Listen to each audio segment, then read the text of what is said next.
Are you someone who got diagnosed with PCOS, or are you someone who thinks you have signs and symptoms of PCOS and have no idea what to do? Hear me out. I'm not going to give you any advice or anything. I'm just going to tell you what I did, what is working for me. So take it with a grain of salt, okay? Hello everyone, my name is Nimi. Welcome back to the channel.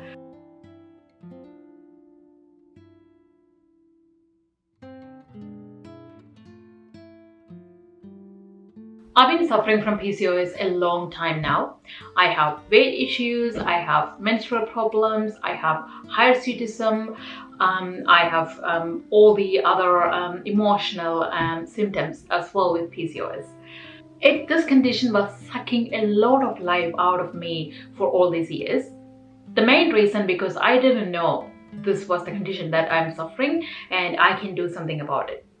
Last year, all the symptoms got really worse, especially my fatigue. I went to the doctors twice in a few months complaining of fatigue. But, I'm a mom with 2 kids. I'm studying, I'm working, so my life was pretty busy. I wasn't sleeping well, my diet was poor, and I've been told this might be the case of my fatigue, and it can be in most cases. But with the hormonal imbalance that I'm having with PCOS, the fatigue was really, really worse.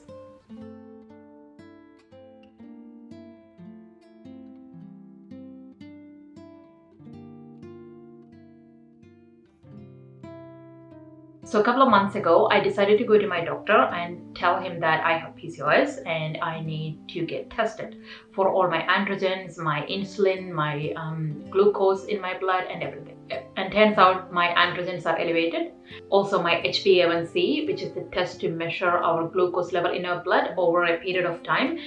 It is the farthest level of the normal side. It can go over at any time. Also my glucose, my fasting glucose was also the same. Also I have obesity and all these other physical symptoms as well. Something I didn't know before I started this journey was there is so much help available if we look for it. Initially, when I got all these results back, my GP referred me to a dietitian. Then after a couple of visits, my dietitian told me I need a review of my care plan, and that's when I met my care plan nurse. So this is a very good system in place. I live in Queensland, Australia, and we have a very good system in place, I can tell you that. Because the care planners actually talk to you and what is your health goals, what's your actual problems. She looked at all your blood results and everything, and she make a care plan for you. According to your needs and your priorities and what health outcomes that they think is good and what we think is good for us. They discuss it with us and they make a care plan. And we can get a copy of that as well. So which is great.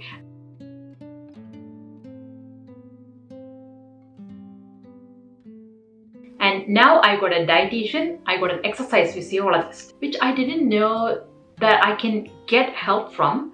Because I told my care planners that I started exercising, but I don't know what type of exercise that I need to do. I'm still confused. And I want to do some weight training, but I don't know whether I'm doing too much or too little. And she suggested to get the exercise physiologist on board to tell me how to do some aerobic exercise and weight training, which is amazing. And now, because I'm going back to India for a month next month, I am going to see my dietitian and exercise physiologist on March. I'm sure that's gonna be awesome because they can guide me through all my questions. They are medical professionals.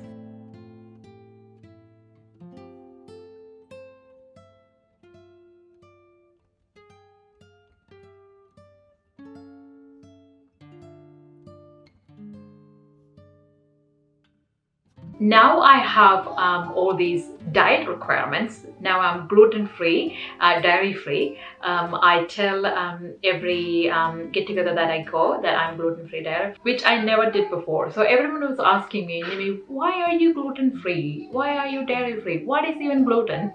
So I was explaining to them what I was going through. This is what I'm doing right now. This is working really well with me. And that is also a new thing. I never like to explain anything to other people, like why am I doing this, why this is happening. But now I thought, I don't know, now I thought I should tell people that this was my story, and if someone will benefit from my story, because I know there is a lot of people out there with PCOS and have no idea what to do, just like me. All these years I've been suffering, I have no idea what to do. So I now tend to tell people that this is my condition, this is what I was doing, and this is what I am doing right now. Now I was talking and then one of the girls, which I've known for years, she told me, Nimi, that is exactly what I was suffering. I can totally relate to you with that fatigue and all the other symptoms. And then she asked me, do you ever felt like you want to clean your house? You felt really guilty that your house is a mess, but you can't do it. You just can't do it. The fatigue is just there and you don't have the energy to get up from the couch. That is so me. I still have that residual fatigue in me, but I am so much better after all these interventions that I put in my life. But I can relate.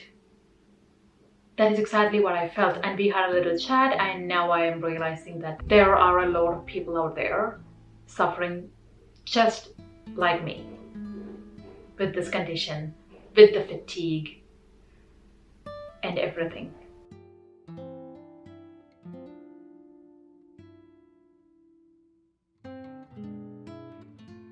We live in a very hectic world. We are so busy, especially people age like me, like in their late 30s. They are extremely busy with their kids, with their jobs, their houseworks. They are really, really busy. And we think that we don't have time to look after ourselves, and that is really wrong. We need to get help. We need to know what to do about our health, because if not, when we hit 40 or over 40, we'll be suffering from all these consequences of neglecting our health. We need to know our baseline blood sugar, baseline blood pressure, and we need to know how our androgens are doing. It is so much better to start with the doctor's visit. And then the doctor will tell you where to go. Then you have a sense of where you are at now, and you can decide from there.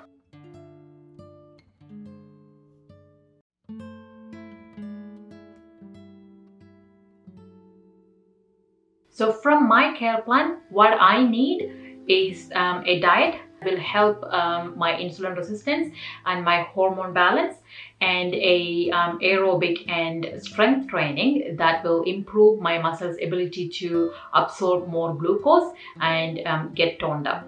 So that's what I need. So this is from a medical point of view. And I would have never done it on my own. I would have never thought of muscles' involvement in taking the glucose from our body and maintaining my hormone balance or insulin resistance. I would have never thought any of that. Even though I have a medical background, it would have never come across my mind. That's why you need an expert to guide you through your journey. Please don't go to any online gurus. Please don't go to any exercise expert on Instagram. I am not saying they are all bad, but they won't be good for you. You are unique, your body is unique, and your condition is unique. PCOS is unique to each woman. So you need to know what is best for you. And the best way to start your journey is to go to the doctor first. Get your baseline bloods and your blood pressure and all sorts of stuff. If you live in Australia, you have all these facilities under Medicare, which is a government insurance system. But I'm sure you can find out from your doctor or from the websites, health websites in your country. So start right so we can maintain our health for the long term. One more thing. If you are just wanting to lose weight, this may not work for you, because this is a long-term plan. you are not going to get an immediate results. Your weight won't go down overnight. So we need to put that really into our head so we won't get disappointed in the middle of our journey. Now, the society we live in right now, we want sudden quick results. But in our case, I don't think that's a good idea to go for a fad diet or really terrible exercise routine to get what you want. You need to start slow and steady. That's what I'm doing, and I'm so confident and hopeful that it will work. Alright, so that's my little note for today. And if you like the content, please subscribe to the channel. If you have any thoughts, please leave them in the comment below. And I'll see you in the next video. Bye bye.